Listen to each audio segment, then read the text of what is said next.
Virgin Territory yang dirilis pada tahun 2007 menceritakan tentang seorang pria muda yang buta dan tuli dirawat di gereja tua yang isinya biarawati cantik tapi barbar, mulai dari ganti baju sampai mandi bareng-bareng. Film ini berlatar pada zaman Renaissance ketika gereja memegang kekuasaan besar, namun banyak mendapat kritik karena korupsi dan gaya hidup mewah para pemimpinnya. Keadaan ini memicu kekecewaan masyarakat. Ditambah lagi saat itu juga terjadi wabah yang disebut Black Death dan muncullah kekacauan di berbagai tempat. Tapi disclaimer guys, cerita kali ini cuma fiktif belaka. Kalau ada bagian yang barbar, ini cuma film. Lanjut.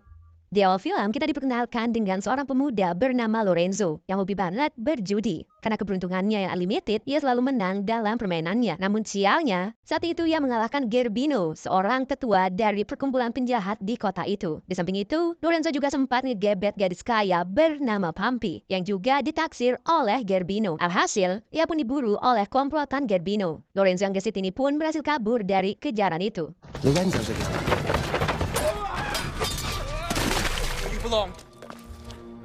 Why is he still alive, Andruccio?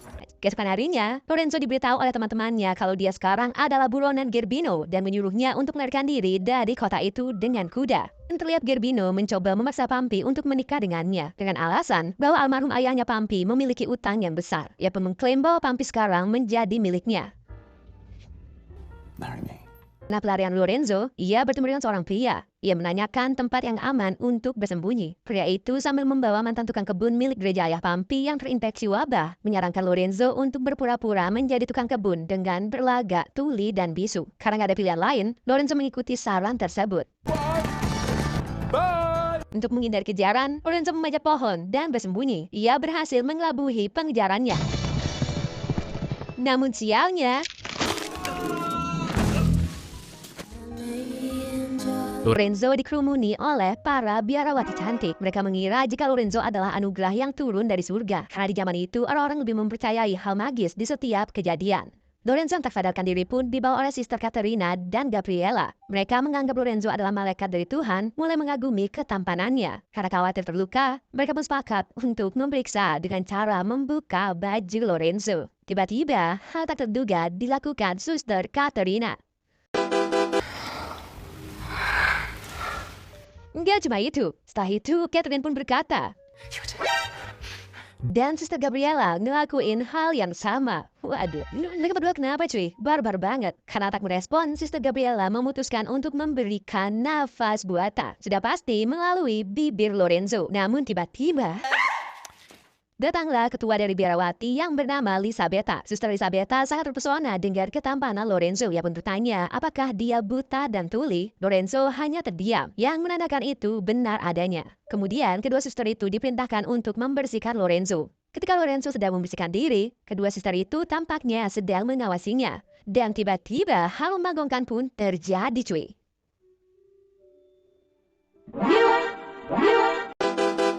Keesokan harinya, Pampi terlihat murung memikirkan pernikahan paksanya dengan Gerbino. Tak lama, datanglah sahabatnya Filomena yang mengajaknya untuk pergi ke gereja.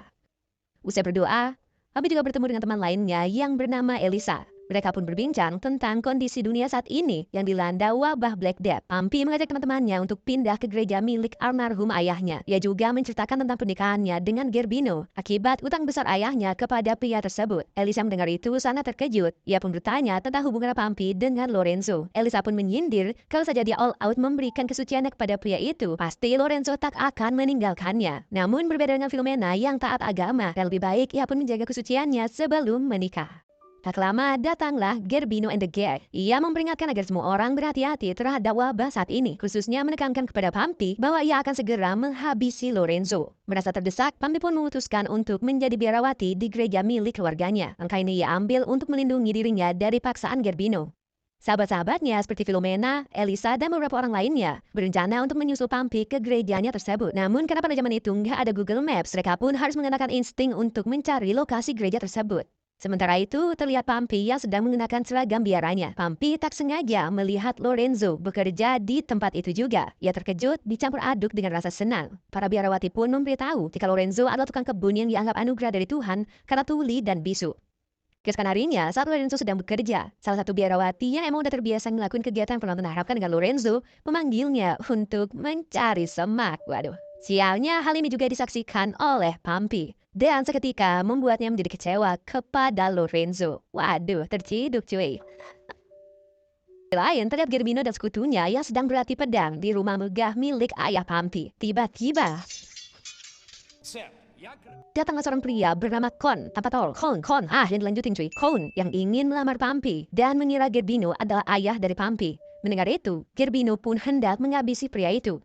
Namun karena ia belum resmi menikah dengan Pumpy dan dari tampilan Kon menandakan dia bukan orang biasa, ia pun mengurungkan niatnya itu dan mengatakan jika Pumpy sudah tak tinggal di sini.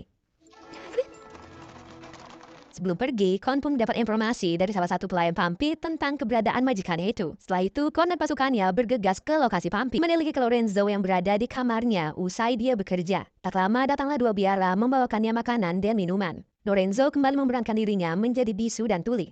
Ternyata ada udang di balik bakuan dari kedua suster ini. Mereka terpesona dengan ketampanannya, mengaku jika secara diam-diam mereka mengetahui tentang kejadian yang penonton harapan Lorenzo di semak dan kebun buah bersama suster lain. Waduh, maka dari itu, maksud kedatangan mereka di sini untuk mendapatkan hal yang sama layaknya suster yang lain. Waduh, Lorenzo di sini hanya terdiam karena masih memerankan peran bisu dan tuli. Namun tiba-tiba ya, mereka pun berujung ngelakuin kegiatan yang penonton harapkan. Scene pun berpindah, memperlihatkan sahabat Pumpy yaitu Elisa, Philomena dan pacarnya yang bernama Dioneo, Dino, Paman Roger, dan satu orang pendeta sedang di dalam perjalanan menuju lokasi Pumpy. Philomena dengan bangga bilang kalau dia dan pacarnya Dioneo tak pernah ngelakuin hubungan sebelum menikah. Nah, mereka sangat menjaga kesucian masing-masing. Tak lama ketika Philomena dan yang lainnya sudah duluan, Dioneo dan Dino dikejutkan dengan sesosok toblit dari desa setempat. Waduh, mereka menawarkan dua pria ini sebuah sesuatu yang sangat fresh dan sangat nikmat untuk dicicipi. Waduh, apaan tuh? Dua pria ini pun memutuskan untuk mengikuti gadis itu. Mereka pun tiba ke sebuah ternak. Dan benar aja, sesuatu yang fresh dan nikmat untuk dicicipi itu ternyata adalah, ya elah, mencicipi susu sapi dari sumbernya langsung. Waduh, gak cuma sampai di situ aja. Namun pada akhirnya mereka pun ngelakuin kegiatan yang penonton harapkan. Tapi tiba-tiba Philomena datang dan melihat itu. Akibatnya, Dioneo pun kena omel. Ia pun hanya beralasan kalau ia hanya sedang menikmati susu dari sapi. Waduh, di gereja Pumpy diajak oleh biarawati lain untuk membawakan air ke tempat Lorenzo. Karena cemburu dan marah, Pumpy pun langsung. Namun di sini Lorenzo tak tahu jika itu adalah Pumpy. Kemudian Lorenzo dibawa ke kamarnya ketua biarawati. Lagi-lagi untuk ngelakuin kegiatan yang penonton harapkan. Waduh. Berpindah memperlihatkan Kon dan pasukannya dalam perjalanan menuju Pumpy. Namun hal ini rupa diketahui oleh Gerbino. Alhasil Gerbino pun menghadang pasukan itu.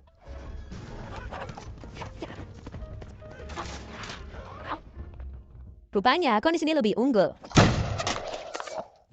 Karena di zaman itu tak semua tahu tentang senjata api. Lain terlihat sahabat Pumpy yang sedang beristirahat. Dioneo pun mengigau sedang ngelakuin kegiatan yang penonton harapkan oleh Dewi-Dewi. Hal ini jelas membuat Philomena menjadi marah. Dan you felt it. Kembali lagi ke Pumpy yang sedang mengawasi Lorenzo bekerja. Dirinya tak mau Lorenzo menjadi bahan untuk biarawati lain mencari cara untuk mendekatinya. Usai pria itu bekerja, Pumpy pun modus juga mengantarkan makanan. Namun Pumpy tak ingin Lorenzo tahu tentang keberadaannya. Ia pun menutup wajahnya di balik kain. Ia juga menutup mata Lorenzo. Kemudian, dia pun membasahi bibirnya. Setelah itu, Pumpy meninggalkan Lorenzo tanpa melakukan adegan selanjutnya. Iya, hal ini malah membuat Lorenzo menjadi penasaran dengan sosok misterius dari biarawati ini. Perjalanan, Philomena yang semakin kesal dengan pacarnya itu menghukumnya untuk jalan kaki. Karena muak dikekang, Dioneo pun memutuskan untuk meninggalkan mereka. Karena tak ingin terjadi apa-apa pada pacarnya, Philomena pun mengikutinya ke tengah hutan. Ia pun mencoba membujuk Dioneo untuk baikan. Ia mengajaknya untuk melanjutkan komitmen mereka menjalin hubungan secara halal. Namun akhirnya Dioneo pun jujur kalau ia terpaksa selama ini. Apalagi pada faktanya dia adalah seorang laki-laki dewasa yang wajar jika nafsunya tak tertahankan. Namun tiba-tiba Philomena pun membasahi bibirnya. Karena situasi yang nyaman dan juga nyemak-nyemak di hutan nih cuy. Mereka pun bablas ngelakuin kegiatan yang penonton harapkan. Kali Dioneo yang lepas kendali akhirnya kebobolan cuy. Yang membuat Philomena bertanya apakah getah lengket menjijikkan ini. Waduh, namun tiba-tiba Mereka diciduk oleh para bandit hutan. Lalu mereka ditawan ke markas para bandit itu. Dan ternyata teman-teman yang lain juga sudah ditawan di sana, termasuk Elisa. Ketua bandit yang ganjan itu berkata kepada Philomena dan Elisa, kalau mereka mau diperlakukan seperti ratu, mereka harus melakukan kegiatan yang penuh terharapkan bersamanya. Dan sudah jelas Philomena menolak itu mentah-mentah. Namun berbeda dengan Elisa yang rupanya tertarik dengan pria itu. Dengan kebarbarannya, Elisa pun menghampiri si ketua. Dan tiba-tiba si ketua pun tercengang dengan itu dan merasa senang. Mereka pun ngelakuin kegiatan yang penonton harapkan. Setelah itu, Elisa pun menghampiri Philomena dan menyusun rencana kabur dengan cara mengadakan pertunjukan tari berdua. Awalnya Philomena menolak itu, namun karena kasihan melihat teman-teman disandra, ia pun mengiyakan rencana itu. Mereka berdua mulai merayu para bandit itu. Gentlemen, let's hear. Di tengah pertunjukan, Elisa menantang semua bandit itu untuk memperlihatkan senjata kejantanan mereka dan memberikan hadiah penonton harapkan kepada bandit yang senjatanya paling besar. Rupanya, terdapat salah satu bandit yang senjatanya paling cilik cuy. Philomena dan Elisa pun roasting bandit itu. That's very small. Alhasil semua bandit pun tertawa dan ikut membuli juga. Hal ini rupanya membuat para bandit itu menjadi ribut satu sama lain dan berhasil mengalihkan mereka. Philomena dan yang lainnya pun berhasil kabur dari sana. Ke Pampi yang mulai geram melihat tingkah Lorenzo yang main serong sana kemari. Akhirnya, ia pun ngelapor ke kepala biarawati bahwa sebenarnya Lorenzo tak tuli dan bisu karena ia sempat melihatnya bernyanyi di hutan. Mendengar itu, ketua biarawati pun menghampiri Lorenzo yang sedang tertidur. Ia pun berbisik di telinganya dan kemudian... Sebelum lanjut, komen di bawah. Kira-kira Lorenzo bakal diapain ya? Komen cuy. Hal ini seketika membuatnya diusir di gereja itu. Lain terlihat Kon yang ingin menyeberangi sungai. Namun tiba-tiba... Ia di sini bertemu dengan Elisa yang sedang mandi di sungai itu. Mereka pun mengobrol, terlihat bahwa keduanya saling tertarik satu sama lain. Kon memberitahu bahwa ia sedang dalam perjalanan menuju pernikahan. Sementara Elisa juga mengatakan hal yang sama. Di sini Kon malah menganggap Elisa adalah Pampi yang ia cari. Ia pun bertanya, apakah kau adalah Pampi? Elisa tak menjawab pertanyaan itu. Dan dengan barbar, malah keluar dari sungai tanpa sehelai benang pun. Waduh, dan...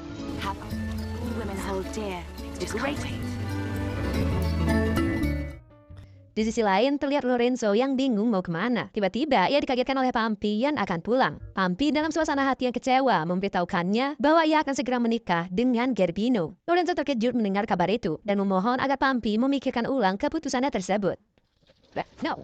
Di saat bersamaan, terdapat seorang pria lain yang menggantikan peran tukang kebun dari Lorenzo. Ketua biara pun menyambut pria itu layaknya Lorenzo di awal film. Namun tak seperti Lorenzo, pria ini tak mengklaim kalau dirinya bisu dan tuli. Hal ini malah membuat ketua biara sangat senang atas kejujurannya. Dan dia pun mendapat hadiah berupa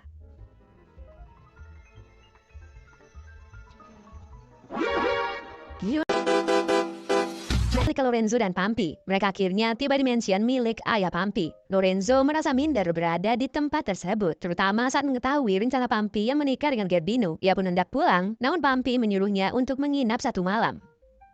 Saat makan malam, Lorenzo dengan jujur mengungkapkan perasaannya sebenarnya bahwa ia jatuh cinta dengan seorang biara misterius di gereja. Tanpa menyebut nama, ia menggambarkan sosok itu sebagai wanita yang membuatnya merasa nyaman dan bahagia. Pampi yang mendengar itu pun sadar bahwa Lorenzo sedang membicarakan dirinya. Dengan penuh keyakinan, ia akhirnya mengaku sebagai biarawati yang dimaksud. Pampi berkata, kalau kau masih ingat saat itu, mungkin kau bisa membuktikannya lagi. Ia pun membasahi bibir Lorenzo agar ia dapat mengenali kembali. Namun tiba-tiba, datanglah Gerbino and the gang. Karena melihat Lorenzo yang masih berani mendekati Pampi, ia pun berniat untuk menghabisi Lorenzo. Namun hal ini dihentikan dengan Pampi yang bilang kalau ia bersedia menikah dengan Gerbino. Kemudian Lorenzo pun dikurung di sebuah penjara bawah tanah. Mendengar itu, Pampi yang marah menyuruh Gerbino untuk meloloskannya segera. Setelah itu, ia akan memanggil pendeta untuk pernikahan mereka. Setelah Lorenzo bebas, ternyata pendeta itu adalah pria yang menggantikan Lorenzo sebagai tukang kebun di hari lalu. Pampi dan Gerbino melakukan konseling pengakuan dosa dengan pendeta itu. Pampi menjelaskan tentang hubungannya dengan Lorenzo. Ia sebenarnya tak mau menikah dengan Gerbino dan meminta pendeta itu untuk membantunya. Namun pendeta itu menyarankan untuk tetap bersama Gerbino. Pampi pun ngelakuin ini. Disogok cuy. Berbeda dengan Pampi, Gerbino malah mengakui semua kebijakannya dari merampok hingga membunuh banyak orang. Mendengar itu, pendeta pun mencari cara agar Pampi tak menikah dengan orang seperti ini. Yang mengatakan jika ia ingin menikahi Pampi, maka pada awal pernikahan, Gerbino harus menahan hasratnya selama 30 hari untuk menyucikan dirinya dari semua dosa yang ia buat. Stupid. Kembali ke Lorenzo, yang hendak dihabisi oleh dua pasukan Gerbino. Rupanya, pasukan ini mengaku jika dirinya sebenarnya tak ingin menjadi seorang pembunuh dan akan melepas Lorenzo jika ia mau menyimpan rahasia ini. Namun, ini sebenarnya hanya tipu muslihat dari pasukan itu, karena tiba-tiba... Tapi untungnya... really hurt. Di saat yang sama, datang Kon dengan kudanya, bertanya di mana lokasi mansion milik ayah Pampi. Dengan polosnya, Lorenzo yang tak tahu Kon ini memberitahukannya, dan Kon sangat berterima kasih kepadanya. Nah, tibalah hari pernikahan Gerbino dan Pampi yang dipimpin oleh pendeta tukang kebun itu. Dengan sengaja, sang pendeta mengulur pernikahan itu dengan ngelakuin hal-hal yang gak penting. Karena merasa dipermainkan, Gerbino pun langsung... Karena terpaksa, pendeta itu pun menyatakan bahwa keduanya sah telah menikah. Namun tiba-tiba, Kon pun tiba di sana. Di sini ia ingin membalaskan dendamnya karena semua pasukannya telah dihabisi oleh Gerbino. Terlihat juga Lorenzo yang baru datang. Karena Kon membawa senjata api, Gerbino pun menjauh. Namun, Lorenzo pun melawan anak buah dari Gerbino. Hal ini membuat Kon menganggap Lorenzo ada di pihaknya. Mereka pun sepakat untuk melawan Gerbino. Aksi kejar-kejaran pun terjadi. Semua anak buah Gerbino kini telah dihabisi. Dan Kon berhasil melumpuhkan pedang dari Gerbino. Lorenzo yang tak ingin membunuh secara langsung, meminta izin secara jantan untuk beradu pedal dengan Gerbino di antara pinggiran sumur yang sangat besar dan dalam. Jadi siapa yang jatuh ke dalamnya, secara otomatis akan tewas. Dan aksi baku pedang pun terjadi. Pada akhirnya, Lorenzo berhasil mengalahkan Gerbino. Pampi yang baru aja resmi menikah beberapa menit lalu, kini akhirnya resmi menjanda. Pampi menghampiri mereka. Dan Kon pun mengajak Pampi untuk menikah. Dengan sopan, Pampi menolak itu. Awalnya Kon kecewa atas semua perjuangan yang udah ia lewati. Ketika Pampi membuka penutup wajahnya, barulah Kon tersadar jika Pampi yang ia maksud adalah Elisa yang ia temui di sungai. Dan datanglah Elisa dari belakang Pampi. Karena udah saling jatuh cinta, Kon pun memilih Elisa. Dan mereka pun bertukar jigong. Di saat yang sama, ternyata Lorenzo udah pergi dari sana. Pampi pun langsung mencari Lorenzo. Film pun ditutup dengan Pampi yang kini telah siap untuk menikah dengan Lorenzo. Dan film pun berakhir.